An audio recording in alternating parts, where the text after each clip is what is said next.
I think a lot of writers, designers, and other creators often get caught up in trying to be the best, trying to keep at the forefront of what's new and innovative. As amazing and inspiring as that is, it can be refreshing to see a modern twist on old school ideas, scripted encounters, turn-based combat, timed button presses, and combination attacks. None of these are new concepts, but when mixed together and used right, become an engaging and cohesive fighting system, along with a pixel art style and musical tracks that can be captivating. Beautiful scenes filled with life, color, and music. Of course, all that means nothing without a good story, and SeaofStars delivers on that.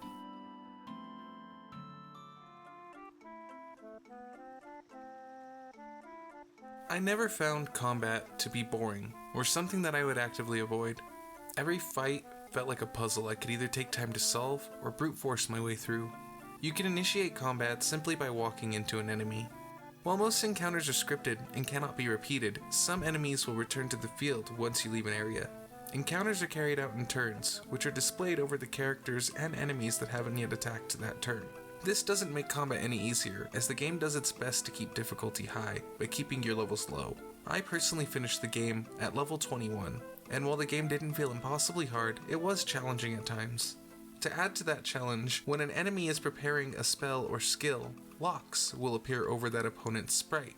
Locks contain images related to the 6 different kinds of damages you can do with each character: blunt, sharp, lunar, solar, poison, and arcane.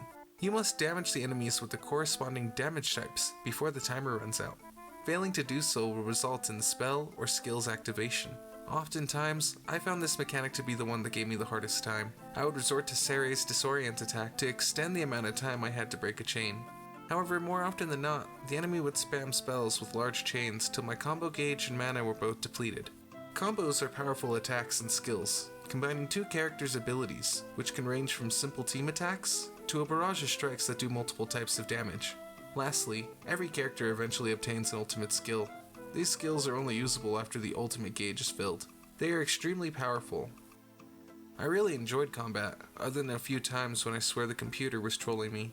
I felt as though there was always a solution to the fight. Unfortunately, I have to admit there were minor things that left me wanting and feeling frustrated. I was disappointed that there were no 3-person combos. I feel like it was a missed opportunity. I also wish there was an ultimate combo, even if it was only for Valerie and Zale, or Rashawn and Beast.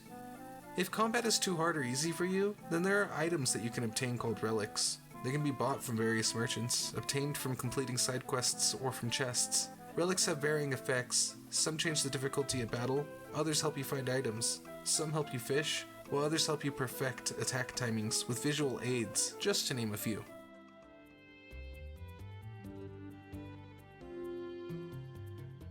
Collectibles can enhance a gaming experience by giving it a feeling of progression, or making it feel like a slog that slows the game down.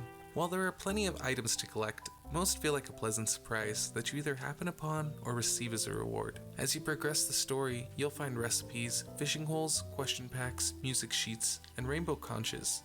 These are of course optional, but all reward you in one way or another. Fishing is easy and fun, but is mostly used as a way to collect raw cooking materials. Fishing spots can be found scattered across the map on various islands, each containing 3 to 4 types of fish. Recipes and music sheets both function similarly. One gives your traveling band more music to play. The other gives you more things to cook, which in turn provide you with a wider variety of healing options both in and out of battle. Question packs test how much you paid attention during the story of the game. They reward you with items that you sell for money, which can be pretty scarce. Rainbow conches serve no other purpose than to be traded for upgrades to your village. To be honest, I didn't upgrade my village soon enough to find it all that useful. Finally, we have wheels, and the purpose is to defeat your enemy by reducing their HP to 0. To do this, you spin your wheel to gain points that either rebuild your wall or go towards your hero's attacks. You start off with the knight and the mage, but you'll gain the priest, rogue, archer, and engineer, along with upgrades to your wheel. As you can imagine, each hero plays differently. I loved the rogue and priest combo. It was a game changer after the computer kept using it to slowly chip away at my HP. I wish there was more of this. It's a minigame that definitely feels like it could be a bigger thing, like Gwent from the Witcher series.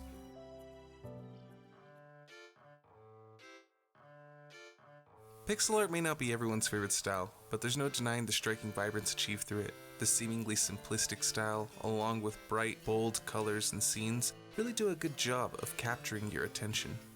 Environments in the game are diverse and beautiful. They range from feeling cramped and claustrophobic to open and breathtaking. Places such as towns, fields, and caves all have unique feels, ranging from yellow grasslands to foggy swamps and even futuristic cyber cities. Each location in the game is separated by elevation, paths, and ocean. These separations serve to act as a theme break as you navigate the many islands in the world. While the characters are fairly simple, the enemies steal the show, ranging from silly-looking snails, birds, and bugs, to giant monsters and high-detail horrors, even ending with a giant multi-tiered Final Fantasy-esque boss. All around, I believe that the art quality is high, while maintaining an appreciation for the limitations of the past. The music has this sense of familiarity, like it was inspired by other games' musical scores. I would find myself looking up songs from other games because the music in Sea of Stars reminded me of them. Here's the Moorlands from the Sea of Stars.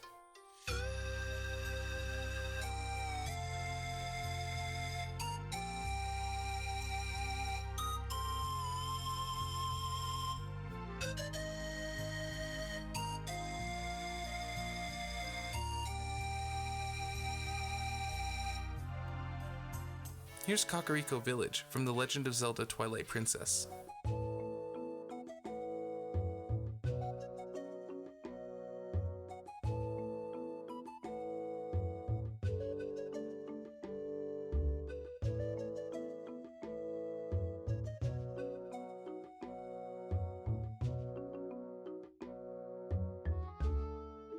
Did you hear that? Did you hear what I heard? Yeah, that's good stuff right there. That's nostalgia, baby. I don't know if they are connected, but they feel so similar even if they're not. Don't get me wrong though, not everything is perfect. Some areas are too dark to see properly, while others are at weird angles, and hard to discern where you're going. The music at ends can be a little obnoxious during games of wheels, but otherwise I have no real complaints.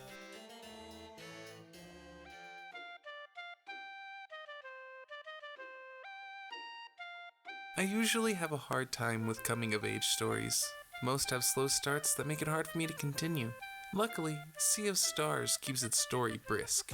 We follow Valerie and Zale as they grow from children into skilled solstice warriors, along with their best friend Garl, the warrior cook. They are joined by 3 companions, Sere, Rashan, and Beast, along with a slew of supporting cast members. We follow Valerie and Zale in their adventure to rid the world of the Dwellers, monsters left behind by an ancient, evil alchemist they call the Fleshmancer, that if left unchecked could become monstrosities called Eater of Worlds, destroying the planet before going to other worlds to do the same. As the story progresses, both protagonists have to deal with deception and loss as they unravel the lies of their former comrades, eventually learning their true role as the gods Solon and Luna, after which they vow to protect all worlds. There are times when the story can feel a little tropey, but those can serve as a nice break from the pace of the story. Between all the happy-go-lucky fun and the emotional low the story takes you on, I really enjoyed it. Don't get me wrong though, I was disappointed with the true ending. It ruined the emotional weight the story had previously established.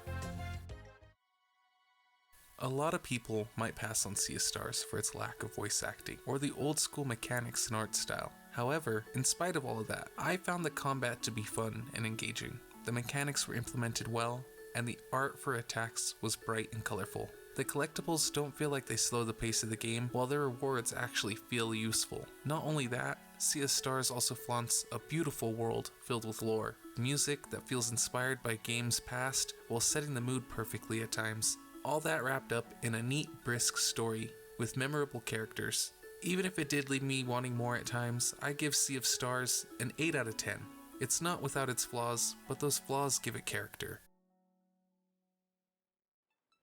I appreciate you for watching this video.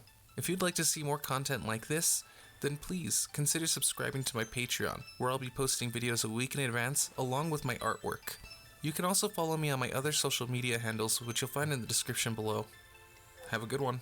Laters.